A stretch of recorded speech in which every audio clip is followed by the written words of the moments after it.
Hi everyone, this is Nicole and welcome to another new episode of Start to Finish. Today we're gonna create a card using a gesso and a couple of stamps. I'm gonna use gesso to prep my busy background surface. As you know, gesso is normally used to prep surfaces like wood panels, canvas, and fabric to give a nice opaque white background for you to use, and it's to block out any moistures onto the surface. So we're going to use that same medium and use it differently today. So I'm using Studio 71 white acrylic gesso. This is a big top that I got. It was like $9, and I'm going to put a couple of dollops and transferred it to my palette sheet. Palette sheet has a sleek surface. It's great for mixing colors and it's disposable. So I'm just using it to have a little bit of my gesso on it and then I can throw it away when I'm done. The background paper I'm using today is Typeset from Stampin' Up.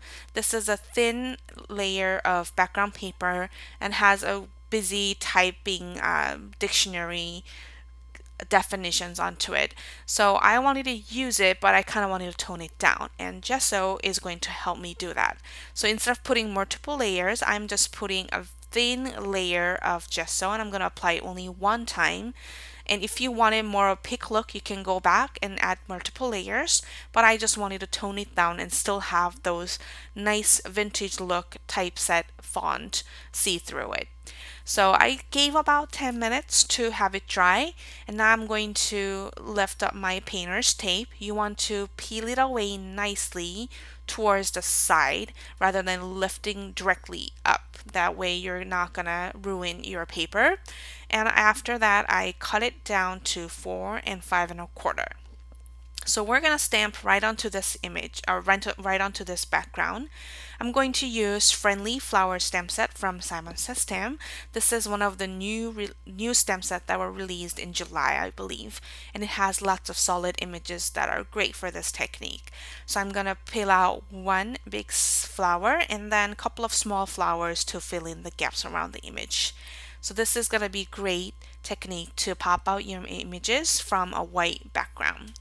I'm going to use a couple of ink pads today. The first one I'm starting with Primrose Petal from Stampin' Up, and I'm going to stamp right onto the background paper.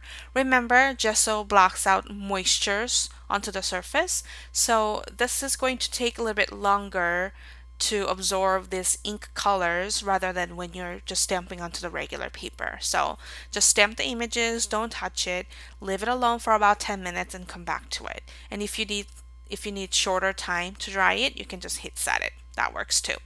So for the second flower, I'm going to use Pale Tomato from Hero Arts and stamp right on top of the top portion of the first flower that we stamped onto the background paper.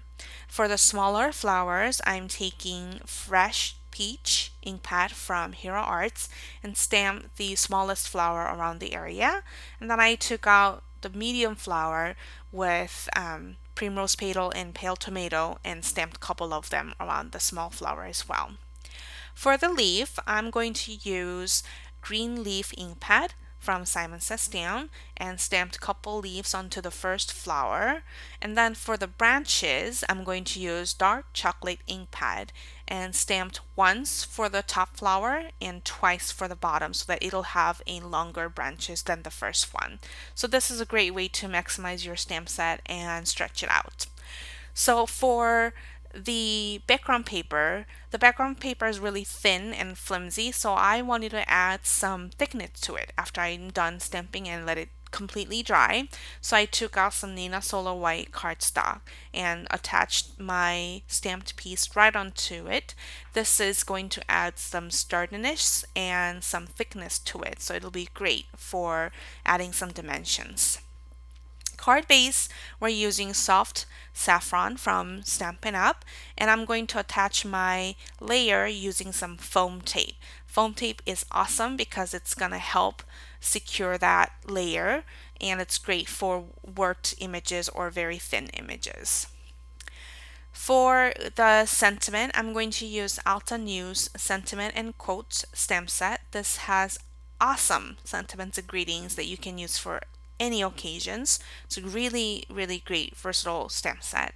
So I stamped Sending Love Your Way with Versamark onto the soft navy cardstock from Simon Says Stamp, and I heat set it using some white embossing powder. So we're gonna attach that right onto the bottom portion of the card, and that's it for the card. This is a great way to utilize the background stamp set or background papers you have and pop out your stamped images. So I hope you enjoyed. If you want to see more videos like this, please give it a thumbs up so that I can put more videos onto the YouTube channel. If you're interested in any of the project or any of the product used in this project, please click the description link below. There is a full supply list that you can see, and click the links to go directly to that supply and you can shop right there. If you're watching from my blog post or blog, you can click on the very bottom of the blog post and there's a full supply list as well. For more projects, more close-up photos, and any related cards, please go to my website at scrapsandstamps.com and you can see more from there. And also, you can connect with me outside of my blog and YouTube channel.